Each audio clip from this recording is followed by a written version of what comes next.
Is it really inconceivable that if Joe Biden does terrible on June 27th, that Democrats don't start talking about switching horses? Of course it's not inconceivable. If he falls on his face at the debate, you're going to hear a lot of that. Democrats are wetting their pants right now over nonsense with Joe Biden. So if things go horribly wrong, they're wetting their pants over nonsense? There will be a conversation. I think they're wetting their pants over nonsense. Little things like he's looking the wrong way in a photo op, which was clearly not the case when you look at the full picture of what's going on there. I heard so much about that over the last couple of days, not from conservatives, from liberals. And I'm saying to them, relax. Everything's going to be okay. Okay, so somebody else who thought he could relax was Ronald Reagan in 1984, right? He was up by 18 points over Walter Mondale. The economy was doing great. But presidents are in a bubble, and I think we can fairly say that Joe Biden is in a bubble a lot more than any other president has been in recent memory in terms of media access, in terms of public events, on and on and on. And this is what Reagan did at the '84 debate. Take a listen. 4 years ago, in similar circumstances to this, I asked you, the American people, a question. I asked, are you better off than you were 4 years before? The answer to that obviously was no, and as the result, I was elected to this office and promised a new beginning.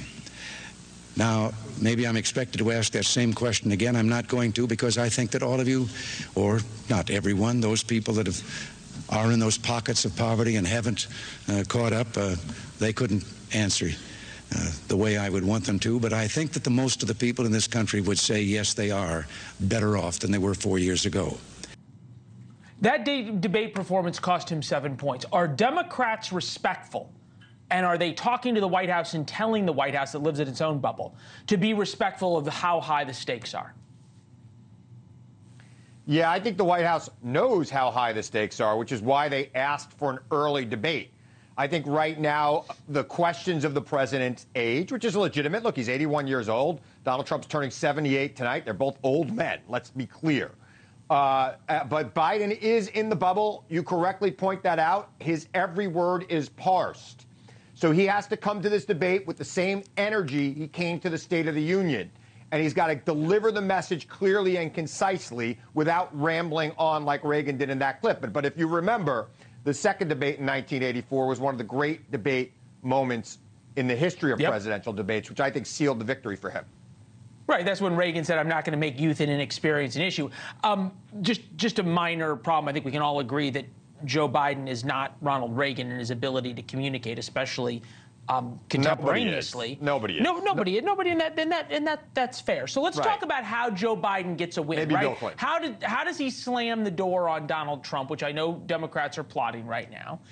I had a theory. What if Joe Biden said, look, you were a convicted felon. He actually says it out loud to Donald Trump. You're a convicted felon. You were convicted by a jury of your peers, but I am going to push Kathy Hochul to pardon you because I don't think this is good for the country. I'm going to pardon you on the federal charges. Let's have the voters decide. That changes everything, right? Yeah. You think he'd lose votes, or would he lose votes? I don't think he'd lose votes, but here's what I would condition that with. Accept the results of the 2020 election and admit your role in agitating people who showed up at the Capitol. Not full responsibility, but your role in it. And if Donald Trump is willing to do that, I would put that to Donald Trump right on that debate stage.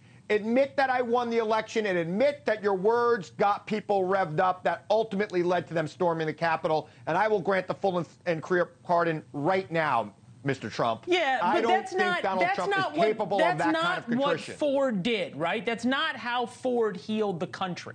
And I'm just thinking here that if Joe Biden wants a clear and unquestioned win, he has to do something bold, right? When Ford granted Nixon the pardon, Nixon accepted his guilt because the Supreme Court had ruled that accepting a pardon is accepting of guilt. Admitting guilt, I should say.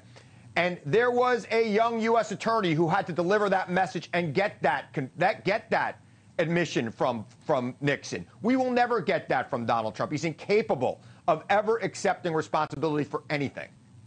Thanks for watching. Go to joinnn.com to find NewsNation on your television provider. And don't forget to click the red subscribe button below to get more of NewsNation's fact-driven, unbiased coverage.